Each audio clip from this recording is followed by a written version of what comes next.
my channel, guys. If you've been here before, I've been doing everything about moving to Malaysia and travel. But now, since there's some changes in the UK with the budget, I'm back on the finance, the property, because that's my niche. That's what I know. That's what my brain operates on.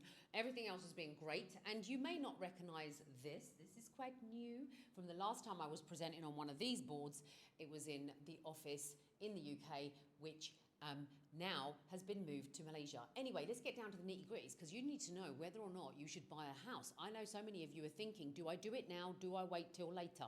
This is the difference. Let me tell you the money difference that it's going to make to you. So let's start off with, I'll put it on the board here. So you've got the old on this side, new on that side, okay? So the old way, if you bought anything up to 125, you would have zero. In fact, it was 0 up to 250, but what they've done now is they've added in a 2%. So who's that going to affect? Let's just think about this, the lower end buyer. Keep watching, because you'll start to see a pattern here emerge and realize who benefits from this. So the old at 250,000 and a pound up to 925 was 5%. And that 5% hasn't changed. So the only addition here is this 2% that's been put in up to 250,000. So now, 1 second, let me make my adjustment. If you buy at 925,000 to 1.5 million, so let's face it, not everyone's going to be able to do that, but for those of you that can, it's 10% new, 10% old. 1.5 million house owners and above, 12% new, 12% old. You guys, winner, winner, because you're not paying any more stamp at all. So I wonder how this works, because I always thought that the Labour were in favour of the lower end and not the higher end, but at the moment this is what this is looking at to me. Okay, let's look at this. First-time buyers. The incentive should be to give the first-time buyer some leeway so that the first-time buyer can buy a house. Right? And the leeway is going to be that they need to find a deposit, because back in the day when I was buying, we had 100%. And so now you've got your deposit and you've got your stamp duty. But Conservatives previously made a change post-COVID because they needed to stimulate the housing market. And what they did, old, was you could buy up to £425,000, right? And you'd pay 0 on stamp duty. Worked in the majority of areas, not so much in London, but still meant that you paid lower stamp duty. Now it's 300,000, you're going to get your 0 on. So let me just equate this and show you exactly the monetary way that this is going to make a difference to you. So if you bought something for £500,000, Mr. First-Time Buyer, which I know majority of first-time buyers, that's impossible. Majority. I know it, you know it, let's not deny it. 500 grand on a property for a first-time buyer is pitching way above the mark. But I'm going to give you an example, because that's kind of London price that people will pay for a flat. So I'm going to give this to you so that you can see the money difference, purely for that, not because I think you can buy a £500,000 property, okay? And the reason being that anything under 425,000 was 0. So now if you buy up to 300,000, it's not going to impact you, you're still 0. But if you buy up to 500 or even 400,000, the difference is going to come into play. So 500,000, now it is 5%, right? Up to 500,000, new, 5%. That means that you're going to pay, on the old way, you would have paid 3,750 stamp. Brilliant. Means that the element of capital, the amount of cash that you've got, isn't going to the tax man, it's going into your deposit, because face it, you're going to need it at that kind of value, aren't you? Right? And then now, if you buy at 500,000, £300,000 is 0. The next £200,000 is at 5%. That means you're going to pay £10,000 in stamp duty. This is first-time buyers we're talking about, right? Where's that 10 grand best suited? In their house or in the tax man's pocket? £6,250 more is what the first-time buyer is going to pay. I'm quite annoyed about this, because I would like to see the difference here. But I guess the reason why the difference is here is because that's where most of the activity happens. most of the movement occurs from the first-time buyer to the home mover. That's where the bigger chunk. But even if there's less movement in this bracket here, even if there's less movement here, that percentage is going to make all the difference that they're taking from this bracket. It should have stayed here, you know, £500,000 and above, you guys pay stamp duty. £500,000 and below, zero stamp duty. That's where it should have been. Because if you've seen the prices in most areas now, they're picking up quite a bit, and it's trickling on across the whole of the UK. You'll see there's areas where you're paying £600,000, £700,000, £800,000 for a house. It's mad, right? They need to slow it down, not speed it up. Anyway, let's move on to the next, right? So that's your first-time buyer. Then you've got your home mover, and wait till you see the difference for the second property owners, right? Back in the day, I used to organise mortgages for people who would rent the existing house to buy the new, right? The one before, we used to raise money out of that house and we would put it as a deposit on the new one. We'd keep the old one. That one would be self-sufficient as a buy-to-let, and it would rent itself and maybe a little bit of profit as well, sometimes quite a bit when the rates were low. Now, if you want to do that, it's gonna hurt a lot. But let's go into the home movers first. So let's assume that you've sold your house and now you want to buy a new house, right? So you're just going to do a simple switch. Generally, people go from like 1-bedroom flat to a 2-bedroom house, 2-bedroom house to a 3-bedroom semi, 3-bedroom semi to a 4-bedroom detached. That's the pattern. That's the ladder that people climb up, right? So now let's have a look at that. Home movers. Let's assume an £800,000 purchase price. Half it if you want, it would just make the same difference. But previously, 0 to 250, you paid nothing. From 250 to 925, you're going to pay 5%. And that is £550,000. At 5% is £27,500. That was the old way. The new way, if you're buying at £800,000, 0 to 125 is nothing, 125 to 250 is 2%, and 250 to 800 is 5%, right? So you're going to pay £30,000 in stamp duty. I'm guessing I had to look at this twice because I'm thinking, did I do that right? I'm still looking at it now and going, have I? Let me just get my calculator. 1 minute. I have done this right? So 250 to 925, 253, right? That's so 5, 6, 7, 8. Yeah, £800,000 because that 550 is because we're working it out on £800,000 at 5%. So there's no change there, is there? There's no change there. The old is still, that's still the same. That 5% is still the same. The only difference is coming in here, that 2%. And that's why if you are able to purchase at £800,000, let's face it, there's not many that can, right? Then you're looking at a simple addition of that 2%. That's realistically, I guess, your third time move, isn't it? It could be a second time move. 1, 2, 3. Yeah, second to third time move, climbing up the ladder, getting to an £800,000 house. And for some areas, £800,000 will be your fourth and final move to the 4-bedroom, 5-bedroom detached house. That's what you're going to get for your £800,000. Like down south, £800,000 will get you a nice 4-bedroom, modern detached house. Very nice, 600,000, 700,000. I would say London area, you're looking at 2 to 3 bedroom, 2 to 3 bedrooms. Outskirts of London, Victorian houses are between 7 to 800,000 pounds. They're quite spacious compared to others, but you know it's a terraced house. But that's 800,000. Further up you go towards the likes of Nottingham. I know the area because my mum lives there, and my daughter. And £800,000 will get you a very nice detached house. 800 grand, nice. So that is your mover. That is your first-time buyer. The way that I look at it, first-time buyers, you're paying a hell of a lot more.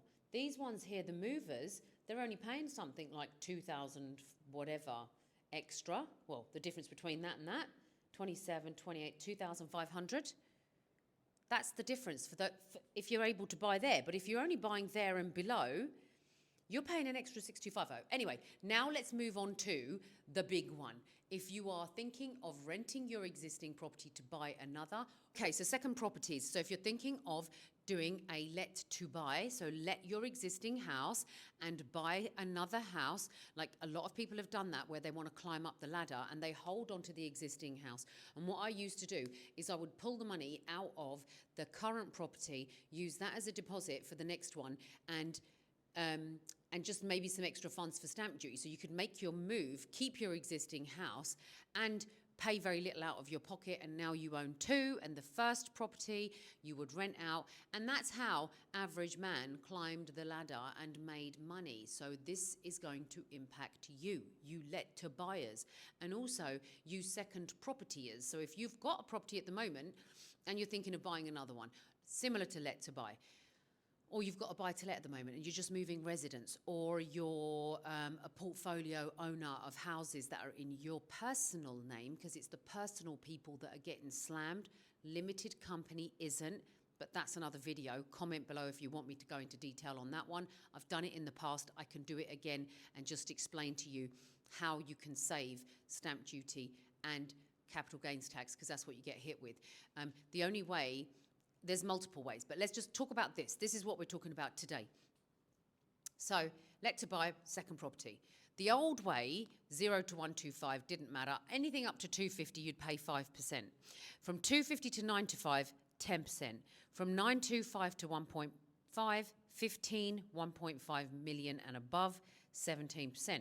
So now the new way is that they've put this bracket in here. 0 to 125, you're going to pay 5%. So it's been shifted. 125 to 250, the difference is 125,000, right? You're going to pay 7%. And then 250 to 925, you're going to pay 10%. But look, again, no change from here. So if you're buying up to 925, that does impact you. But this percentage, as you get higher, doesn't change. Fair enough, I get it. They're going to pay all these new rates as well, but would it not make sense to move these this way instead of these have been moved upwards? They should have come downwards, because the higher you go, the more you should pay. But touched on that earlier. But let me talk about figures now. So if you buy a house at 800,000, typically, you know, you're living in a 3-bedroom house or a 2-bedroom house and it's worth £300,000 to £400,000, and you want to upsize to 800,000. Let's use that as the best ballpark figure. And the reason why I'm using it is because there's a lot of houses in that bracket, like the 6 to 850. There's more houses in that bracket because not as many people, no, it wouldn't be not as many. Yeah, not as many people can really go to that bracket. The previous stamp duty helped that bracket of houses. So you know what's going to happen? I'll tell you what will happen, is that up to 800,000, which previously there was too many houses in, those prices are going to have to come down, because I suppose it doesn't work out too bad, does it really? Because if the house prices, the stamp duty's higher in that range, then they're going to have to bring those house prices down. Might help the housing market, I guess. Let's see anyway, right? So 800,000, this is just the monetary difference. Let's think about the market later. So 800,000, so the first 125,000 is at 5%. First 125,000 on the new, 5%, right? That, I'm going to give you the figure there. Let me just write it in, actually. Let's do this. So that's 6250. 6250. Right, and then 125 to 250 now is at 7%, which is 8750. So previously you were paying 27,500 based on the old calculation, right? I've done the figures for that, was 27,500. But keep my mic near my mouth, love. Drop that. Right, 250 to 925. This is the bit that you really need to be paying attention to, because that is 50, yes, £5,000, meaning, whoops, I'm going to fall over, 70,000. 70 grand. This was the old way. This is the new way. So if you're thinking about doing a let to buy and you want a second property, that difference is what you're paying. Fat. Now the decision is this: what do you do? If you're stuck in it right now, you've got until, I saw something, and I'm pretty sure I read this, but the second property tax was taking impact. I know, it's certainty. The second property, this new taxing was immediate. So if you're, anyone that's already in the pipeline, you may be withdrawing because that's a lot of money to find. Obviously, I've done it on 800,000, and if it's less than that, then it's going to be a difference. But like if you were, well, no, not really. You might be moving, mightn't you? So it does impact you. So anybody that's in the pipeline might end up withdrawing because of this tax change. So what you have to decide is now, do I make my move now? And when and what should I do? Conveyancing takes between 12 to 16 weeks. We're now in November. That means that you need to start your conveyancing by Christmas 24. Otherwise, you are not going to complete in time. That's for your first-time buyers, your home movers. But if you're a second property person, my understanding, correct me if I'm wrong in the comments, but my understanding is that this is applicable now. So what have you done? Have you withdrawn? Have you borne the cost, the additional expense of the stamp duty that you're going to have to pay? What are your thoughts on this stamp duty? Because to me, the way I'm seeing it is anyone that's trying to do something to better themselves in their lives, this has stopped you hugely, because you can't just go finding that kind of money. In the past, if it was like 10, 15, 20,000 pounds stamp duty, which is a hell of a lot of money, that wasn't too tragic. You could find it. You could find it in your equity, because at the end of the day, it's monopoly, isn't it? It's money, equity prices go up. You can take some out of here and move it around. That's how I did it. I'll do it one day. If you want me to show you how I did it the old way, put a comment below and I'll show you exactly how I built a portfolio of houses with zero money, because I didn't have any money. I didn't have anything, but back then you could get 100%. Now, first-time buyers, would you dare to take 100%? The rates are usually high. So this is a decision, guys, as well, right? The interest rates are high, and there is no sign of movement. Definitely not now. And if you wait, right, the next rate review is the 7th of November. Even though they review the rates, let's hold until the 7th of November. If they change that base rate, the banks should drop their interest rates, but I've heard that they're not going to do that. So that means that it's a crafty little pitch, isn't it? Because if they don't do it until next year and you don't start your conveyancing until Christmas, you're stuck. Because you're either going to end up dropping an interest rate marginally, or you're going to end up paying a hell of a lot more in stamp duty. So the decision is this. If you want to buy something, you need to take it now, irrespective of what interest rates are doing, and swallow that do a 2-year fixed. Just swallow it for the 2 years, because you're going to lose it on stamp duty anyway. Or you wait until January, or you wait until the base or the interest rates drop, and then you're going to have to push that sale through before the 1st of April 2025. That's all I've got to say on the topic, guys. I hope this video's helped, and if there's anything else you remember me doing and you enjoyed, do drop me a comment and I will do that. I know you guys love the limited company portfolios. I know that there's plenty of you that have still got portfolios that are in your personal names. But the way that I see things moving forward, that you need to get everything out of your personal name. The only thing you should have in your personal name is your residence, and that is it, because that isn't liable for capital gains tax yet. And any other investment property needs to be in the portfolio, in a limited company. I think that the long-term structure of doing it that way is going to be beneficial to you, even if you've got 1, 2, 3 properties. It's the 6 and above, they're the ones that benefit. If you own a property right now and you're thinking, do I move that into a limited company? Yeah, you can, but you've got stamp duty to pay. And that stamp duty is higher now, remember? So before, it wasn't so painful. It was still painful, capital gains tax and stamp duty. But when you sell your company, you sell your property to your limited company, and that company is buying it. And that stamp is based on second property tax. And now that's just gone up. So maybe should have done it before. Anyhow, carry on watching, like me, subscribe to me, share me, and I'll carry on making videos like this for you. Take care. Money is an unnecessary evil. But if you do think about moving abroad, watch some of my other videos and see how I've done it. And if there's any more that you want to know about that,